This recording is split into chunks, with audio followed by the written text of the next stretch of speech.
This episode is brought to you by La Quinta by Wyndham.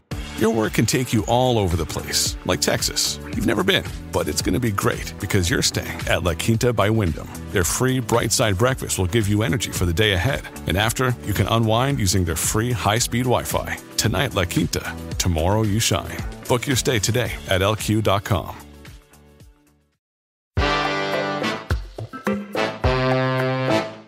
Today on CityCast Madison. Have you noticed all the construction going down in Madtown? Our city's growing, and right alongside that growth is our need for affordable housing. One solution you may not have thought of: churches. Fewer people are attending church, and more churches are considering selling, closing, or reforming their model just to stay open. Reverend Elsdon, Executive Director at Pres House Campus Ministry, is the author of a new book on the topic, Gone for Good: Negotiating the Coming Wave of Church Property Transition. Elsdon joined us to talk about this catalytic moment for churches and what it might mean for Madison's housing market and third spaces. It's Monday, April 29th. I'm Bianca Martin, and here's what Madison's talking about.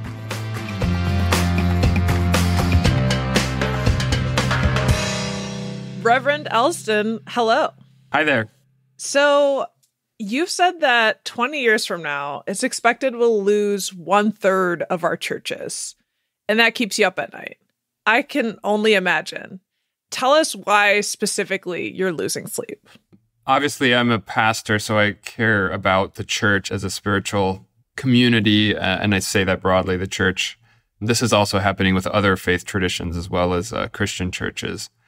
But in addition to being spiritual communities, church communities provide so much for their neighborhoods that I think we often don't think about. So Girl Scout troop meetings and AA meetings and neighborhood association meetings, small food pantries for people to pick up a little bit of food when, bills are getting tight. And in our community in Madison, voting. Where are we going to vote when all these churches or something else? Yes. So, there's a lot basically at stake with regard to our communities that is beyond even just the kind of spiritual life that goes on in churches, but there's just the community aspect of it. And, I saw a figure that it was around 100,000 churches are expected to close. What's behind the decline? I think really it's a shift in the way people are engaging in spiritual activity. So the participation in traditional church activities peaked in the late 1950s and early 1960s when people went to services on Sunday and other services with regularity and in large numbers, and they're just not going the way they used to. I personally don't believe that people are no longer interested in spiritual matters. I think they are still, and I think they're still interested in connecting with people around things that have meaning and around being involved in activities that have purpose and contribute to their neighborhoods. They're just doing it very differently. And so I liken a little bit to sort of the phenomenon that happened when Netflix came onto the scene and Blockbuster video stores started closing very quickly, right? Because it wasn't that people stopped watching movies or didn't want that experience of watching a movie. It's just that they did it differently. And so we're in a moment of massive social change with regard to participation in religious activity, and at a scale that we haven't seen in many generations. And therefore, the properties, buildings, land that was associated with the activities of the past have to change and either close or, in many cases, repurpose and become something a little bit different than they were before. Yeah. And so for a city like Madison, do you have any sense of how many churches might we expect to see closing right here? So I would expand the term slightly from closing, because I think a lot of them will actually redevelop. And so many of them may not close completely, but they might reshape the way they look, right? So they might become a church that's housed in a community center and that has affordable housing as a part of their development on their property, or they might just change the way they use their building, right? So they might not all close, although some will eventually as well. So there'll be consolidation. I don't know what the numbers are going to be in Madison. I'm guessing it'll be similar in that range of a third. There's actually a story came out just yesterday. A Catholic diocese I think in the Baltimore area, is actually closing 2/3 of all of its churches in that diocese. I hope it's not that number right, here, that's but dramatic. it's going to be quite a few. And it's not going to be just one here and one there. It's going to be 40 out of 100 or some number that is fairly significant, which will have a real impact on our city. And at a moment of change like this, innovation is kind of the only answer to survive. And it sounds like people are thinking about shifting and changing how they use the space. I know many churches during the pandemic started offering virtual sermons. Can the churches that do end up losing their space still be successful without buildings, do you think? Yeah, I think so. I mean, there's always been this tension between what is the church? Is it the people or is it the building? And, there's sort of little jokes about that. But they've often been very intertwined. And in some ways, they're actually becoming a little bit more separated now, right? So there are church communities that don't have buildings, and then there are buildings that were churches that don't actually have churches in them anymore, if that makes sense, right? So you kind of have this separation between the real estate and the community that is the congregation. And that's okay, I think. That's not a terrible thing. And like you said, innovation leads to all sorts of different forms of what that can look like. Sometimes it looks like a lot more going online, and sometimes it looks like a building and property being used really differently, but still perhaps for the sorts of activities that faith communities are committed to or interested in seeing happen. You've got this incredible book, really cleverly titled, called Gone for Good. And it's about this moment that the church is having that I think anyone, at first glance could describe it as a crisis when you hear those numbers. And then there's this bleak thought for some churchgoers, maybe, oh my goodness, are we going to lose our churches? Are they going to be gone for good? And your spin, to steal your thunder, because I enjoy the title so much, I apologize. Will they be gone for good? Meaning, will they be used for good? And you know what? You did that with Press House on campus. I didn't know this, but Press House is this incredible success story. Yeah, we did. We had the fortunate opportunity to redevelop our parking lot. It actually was a dream from 1927, way back when Press House was really early, before even the current Press House chapel building existed. There was a dream to put essentially a church building and then student housing, student dorms on this site. But as they got underway building the Press House, the old Press House, you might say, the building, the Gothic building that you see from the terrace when you're looking across the mall, the Great Depression hit in 1931 and they ran out of money. And so they didn't actually ever get to the housing. And then 80 years later, we finally got back around to that idea. The idea had been sort of circulated on and off for generations, and then we got it back around to it in 2007 and opened the Press House Apartments.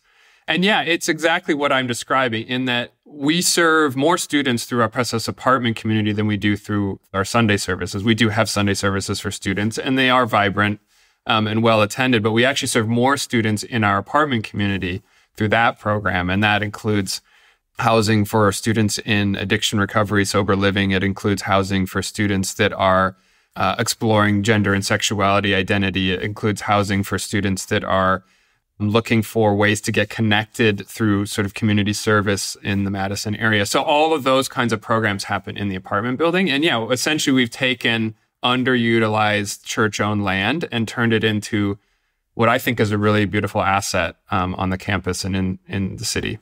Was it kind of at a moment too where you needed funds, that you needed revenue to be generated? Otherwise, maybe you would face closure as well.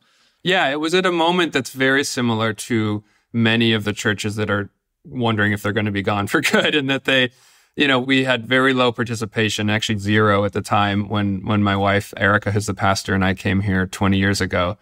And the building was in serious need of repair. The roof was leaking. I was fixing the toilet with paper clips. And it had a lot of, years of deferred maintenance, which is very common. A lot of churches are in that situation where they have older buildings and they have not been able to keep up with the maintenance. So low participation, really severe needs of maintenance and fixing the building, and then funding. And so all three of those kind of happened at that moment in the early 2000s. And this was a way of addressing all of those things and re-engaging in new forms of what we call mission and ministry, new forms of programming with students, while also finding a revenue model that worked, that made it viable and financially sustainable going forward. So yeah, that's exactly what happened here. Yeah. And using the space to provide housing for students in need. And I understand that y'all generate revenue for scholarships, that almost over $1 million in scholarships has come from this. So we had to use that as an example or talk, in terms of this trend. And here in Madison, we're seeing a number of churches looking to sell their buildings to make way for housing. And that's something Madison desperately needs. I can think of Zion Evangelical Lutheran on the east side over by the Barrymore Theater. Of course, St. John's Lutheran on East Wash, downtown, the proposed $35 million development or redevelopment there. And then I think Northside Christian Assembly on Northport was also hoping to sell. And so do you think it's not just a spiritual service, turning some churches into housing, but a public service that, churches could actually help solve the city's housing crisis? Yeah, absolutely. I mean, it's a range, right? So the projects you described actually are all great examples, and they're all a different range. So in the Zion case, that property was sold, and then the church federated and moved into a different building and over in the Eastmoreland area. So they still exist, but they sold that property, and then they're actually looking at doing something interesting with the other building that their joint church now is in. And that one's becoming essentially purely housing. It's going to be one of the greenest buildings Madison's ever built, and multifamily buildings. And so that's sort of the church goes away and the housing comes there in its place, which is a good community need. And as you said, we absolutely need housing really of every kind, and definitely affordable housing in Madison. And then the other examples you describe are where the churches are intending to stay on that site in some form or another, but redo the configuration of their property and add essentially to it at a big scale, especially the downtown St. John's one. And yeah, it's a great way to put a real community need on this property in an amazing infill location. And we've got a lot of those opportunities around the city where you've got church sites that are in really wonderful infill locations on bus lines or walkable or whatever you might say. And we need housing. Where else are we going to put it? So there's a way, it certainly shouldn't fall on the shoulders of all churches to solve our housing crisis. That's a problem that we need to tackle from a lot of different angles. But churches can absolutely be contributors to addressing that issue. Yeah. And it seems like St. John's congregation, they're viewing their project as an expansion of the church's mission, not a shrinking. What's your take on that? Yeah, absolutely. I think that's exactly what I'm describing. And so, in these situations where the church intends to stay, they have changed their mission a bit, but expanded it is a good way of putting it, right? And I mean, they've been committed for generations to the good of their neighborhood and to the good of the city. And this is just a different version of that, right? This is an opportunity to do that by housing people. Similar to what we did at Press House, and what they're doing there is a great example of that.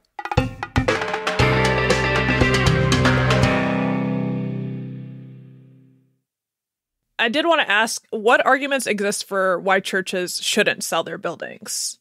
Well, I think, again, there's this bit of a distinction between selling and kind of redeveloping. And so sometimes they don't have to necessarily sell them. They could lease land, or do partnerships with developers for part of the property or whatnot. And so they don't necessarily have to completely sell them. I do think there's a risk to selling and just leaving, because then that's it. Like once that happens one time.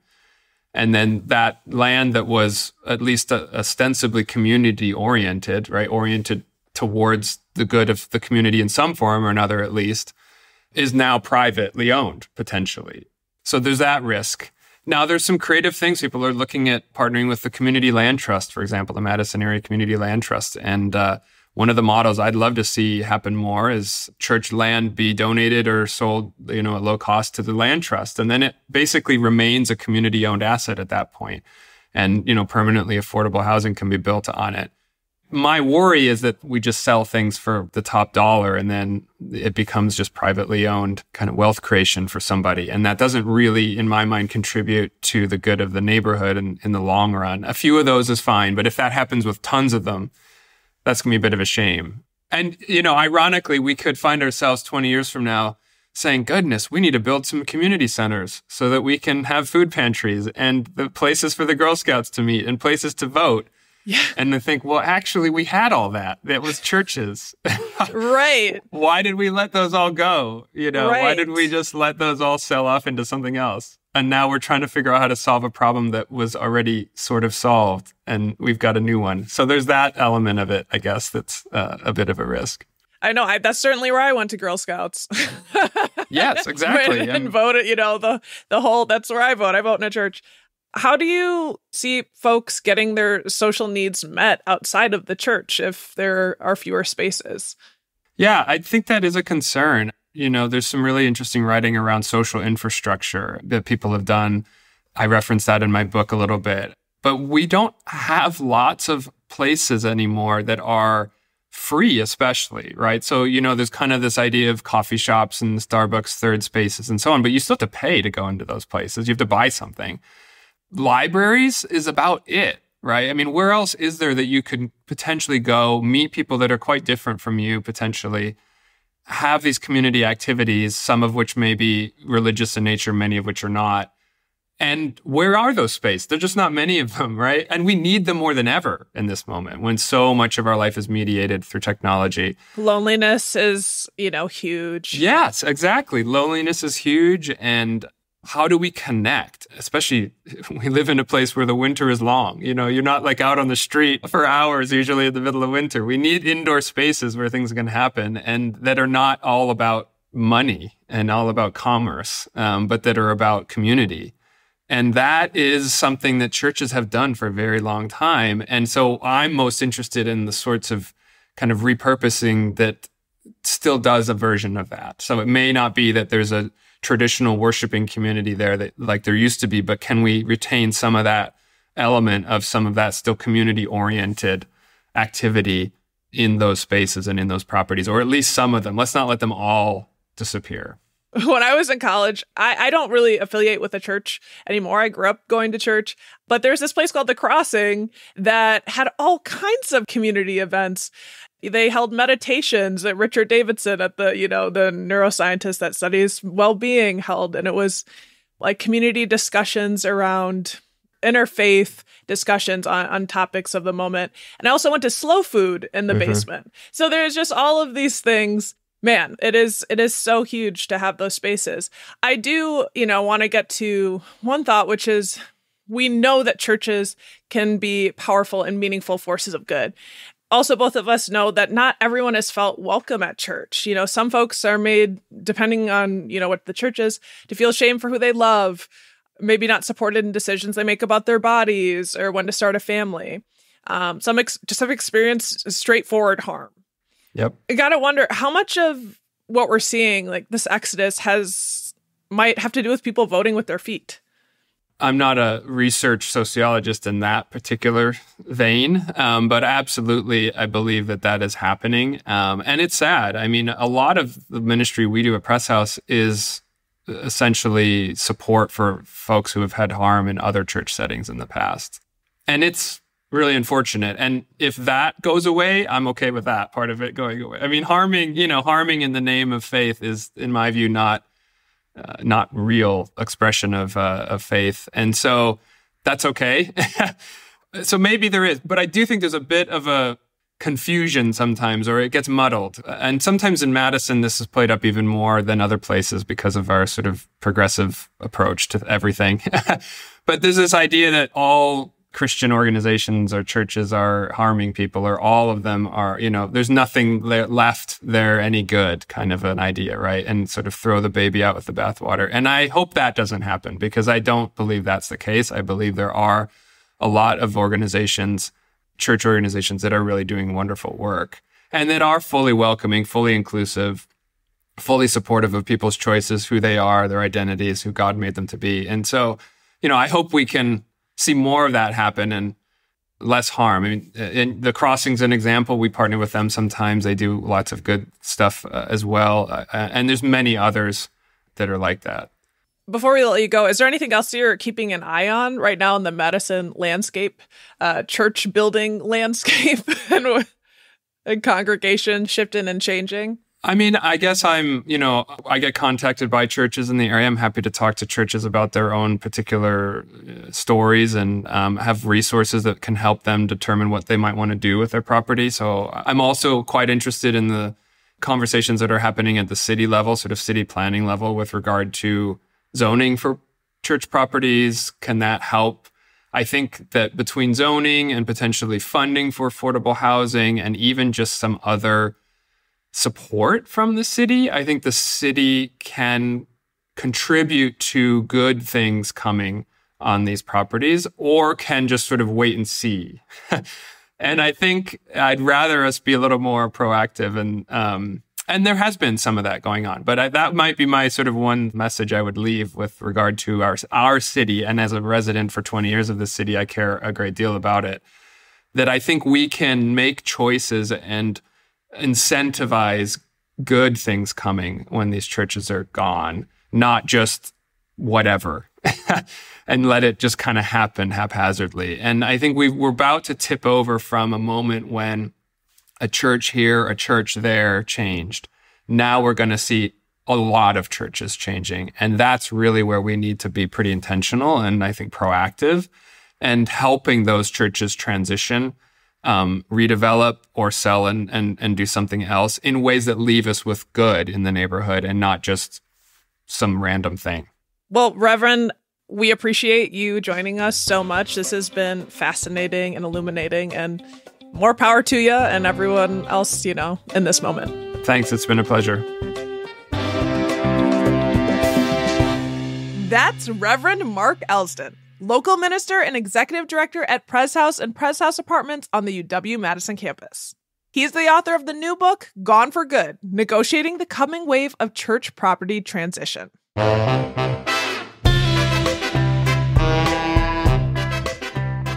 That's all for today here on CityCast Madison. I'm Bianca Martin. If you enjoyed the show, why not share this episode with someone who you think is righteous? We'll be back tomorrow morning with more stories from around the city. Ciao.